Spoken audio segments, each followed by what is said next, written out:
So insects commander ಅದು ಝೂಲಜಿ entomology ನಾವು ಓದಿವಲ್ಲ. So ಆ ಇನ್ಸೆಕ್ಟ್ಸ್ನ ಇಟ್ಕೊಂಡು ಈ ಬಾಡಿ ಇನ್ಸೆಕ್ಟ್ ಎಲ್ಲ ಡಿಕಂಪೋಸಿಂಗ್ ಎಫೆಕ್ಟ್ ಆಗಲ್ವಲ್ಲ ಜಾಸ್ತಿ? ಇಫೆಕ್ಟ್ ಅಂದರೆ ನಾವು ಸಪೋಸ್ ಬಾಡಿ ಏನಾದ್ರು ಮರ್ಡರ್ ಆಗಿದೆ, ಸೂಸೈಡ್ ಆಗಿಲ್ಲ, ಎಲ್ಲಾದ್ರೂ ಆಕ್ಸಿಡೆಂಟ್ ಆಗಿದೆ ಅಂತಂದ್ರೆ ಎಲ್ಲಾದ್ರೂ ಹೆಣ ಸ್ಮೆಲ್ ಬರ್ತಾ ಇದೆ. ಹೌದು, ಡಿಕಂಪೋಸ್ ಆಗುತ್ತೆ. ಲೈಫ್ ಸೈಕಲ್ ಮೇಲೆ ಯಾವ್ಯಾವ ತರ ಫ್ಲೈಸ್ ಬಂದು ಫಸ್ಟ್ ಅಟ್ಯಾಕ್ ಮಾಡ್ತಾವ ಅಂತ ಕೂಡ. ಫಸ್ಟ್ ಬ್ಲೋ ಫ್ಲೈಸ್ ಬರ್ತಾವ. ಬ್ಲೋ ಫ್ಲೈಸ್ ಅಂದ್ರೆ ನೊಣದ ಜಾತಿ. ಅವು ಬಂದು ಓಪನ್ ಸ್ಪೇಸ್ ಏನಿರ್ತಾವಲ್ಲ, ಅಂದ್ರೆ ನಮ್ಮ ಬಾಡಿಯಲ್ಲಿ ಓಪನ್ ಸ್ಪೇಸ್ ಅಂದ್ರೆ ಕಣ್ಣು, ಮೂಗು, ಬಾಯಿ, ಕಿವಿ. ಸತ್ತಾದ್ಮೇಲೆ ಮ್ಯೂಕಸ್ ಎಲ್ಲ ಬರ್ತಿರ್ತದಲ್ಲ, ಸೊ ಫಸ್ಟ್ ಅಟ್ಯಾಕ್ ಮಾಡೋದೇ ಅಲ್ಲಿ ಅವು. ಆಮೇಲೆ ಎಲ್ಲಾದ್ರೂ ಗಾಯ ಆಗಿರ್ತದಲ್ಲ, ಆ ಗಾಯದ ಮೇಲೆ ಸಣ್ಣ ಸಣ್ಣ ಗಾಯದ ಮೇಲೆ ಅಟ್ಯಾಕ್ ಮಾಡಿ ಎಷ್ಟು ಆಗ್ತದೋ ಅಷ್ಟು ತಿಂದು ತಮ್ಮ ಲೈಫ್ ಸೈಕಲ್ನ ಕಂಪ್ಲೀಟ್ ಮಾಡ್ಕೊತಾವ. ಈ ಹೌಸ್ ಫ್ಲೈಸ್ಗೆ ಜಾಸ್ತಿ ಬಾಡಿನ ತಿನ್ನಕ್ ಆಗಂಗಿಲ್ಲ. ಸೊ ಅವು ತಮ್ಮ ಲೈಫ್ ಸೈಕಲ್ ಕಂಪ್ಲೀಟ್ ಮಾಡಿ ಎಲ್ಲೆಲ್ಲಿ ನಮಗೆ ಸಣ್ಣ ಸಣ್ಣ ಮಸಲ್ಸ್, ಟಿಶ್ಯೂಸ್ ಇರ್ತಾವಲ್ಲ ಅವನ್ನ ಮಾತ್ರ ಕನ್ಸ್ಯೂಮ್ ಮಾಡ್ತಾವ.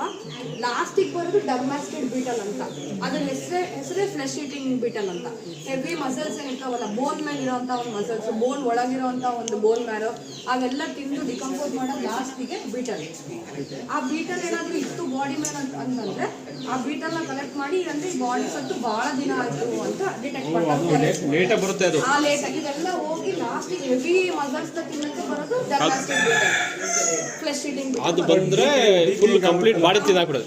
ಕಂಪ್ಲೀಟ್ ಬೋನ್ ಬಿಟ್ಟು ಎಲ್ಲರೂ ತಿಂದು. ಬೋನ್ ಏನಾಗುತ್ತೆ ಮತ್ತೆ ಲಾಸ್ಟ್? ಬೋನ್ ಏನು ಡಿಕಂಪೋಸ್ ಆಗಲ್ಲ, ಬೋನ್ ಹಂಗೆ ಇರ್ತದೆ. ಬೋನ್ ಡಿಕಂಪೋಸ್ ಆಗಲ್ಲ. ಎಷ್ಟು ವರ್ಷದೊಳಗೂ ಹಂಗೆ ಇರ್ತದೆ. ಹಂಗೆ ಇರ್ತದೆ. ಫಾಸಿಲ್ ಫ್ಯೂಲ್ಸ್ ಅಂತ ಅಂತೀವಲ್ಲ, ಸ್ಟೋರ್ ಮಾಡ್ಬೋದು.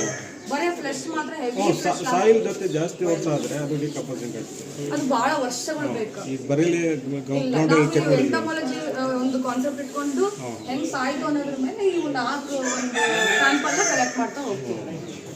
ಅದಕ್ಕೆ ಇನ್ಸೆಕ್ಟ್ಸ್ ಇನ್ ಡಿಕಂಪೋಸಿಷನ್. ಇದು ಮಗೋಟ್ಸ್ ಬಂದು ಅಟ್ಯಾಕ್ ಮಾಡೋದು. ಅಂದ್ರೆ ಈ ಲಾರ್ವಲ್ ಫಾರ್ಮ್ ಏನಾದ್ರು ಬಾಡಿ ಮೇಲೆ ಇತ್ತು ಅಂತಂದ್ರೆ ಬಾಡಿ ಸತ್ತು ಲೈಕ್ ಇದು ಯಾವುದು ಲಾರ್ವ ನಮಗೆ ಲೋ ಫ್ಲೈಗ ಇಲ್ಲ ಹೌಸ್ ಫ್ಲೈಗ ಇಲ್ಲ ಫ್ಲೈಗ ಅಂತ ಒಂದೊಂದು ಒಂದೊಂದು ಲೈಫ್ ಸೈಕಲ್ ಇದ್ದಾವೆ. ಅದನ್ನ ಫಾರೆನ್ಸಿಕ್ ಲ್ಯಾಬ್ ಅಲ್ಲಿ ತಗೊಂಡು ಹೋಗ್ತಾರ. ಅವಾಗ ಅದ್ರ ಮೇಲೆ ಗೊತ್ತಾಗುತ್ತೆ. ಬೀಟಲ್ ಮೇಲೆ ಐಡೆಂಟಿಫೈ ಮಾಡೋದು. ಅದನ್ನ ತಗೊಂಡು ಕೂಡ ಬಾಡಿ ಎಷ್ಟು ದಿನ ಆಯ್ತು ಸತ್ತು. ನಮ್ಮ ಹ್ಯೂಮನ್ ಬಾಡಿ ಡಿಕಂಪೋಸ್ ಆಗೋದು ಬಟ್ 90+ ಡೇಸ್ ಬೇಕು. ಯಾವ್ಯಾವ ಫ್ಲೈಸ್ ಬಂದು ಅಟ್ಯಾಕ್ ಮಾಡ್ತಾವ ಅವುಗಳು ಎಗ್ಸ್, ಲಾರ್ವೆ, ಅಡಲ್ಟ್ಸ್ ಕನೆಕ್ಟ್ ಮಾಡಿ ಹೆಂಗ್ ಸಾಯ್ತು ಅಂತ. ಟರ್ಮೈಟ್ಸ್ ಅಟ್ಯಾಕ್ ಮಾಡುತ್ತೆ. ಟರ್ಮೈಟ್ಸ್ ಬರೋದು ಬಹಳ ರೇರ್.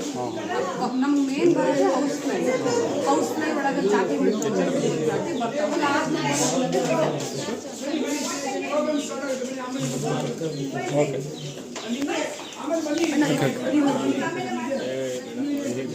ಸರ್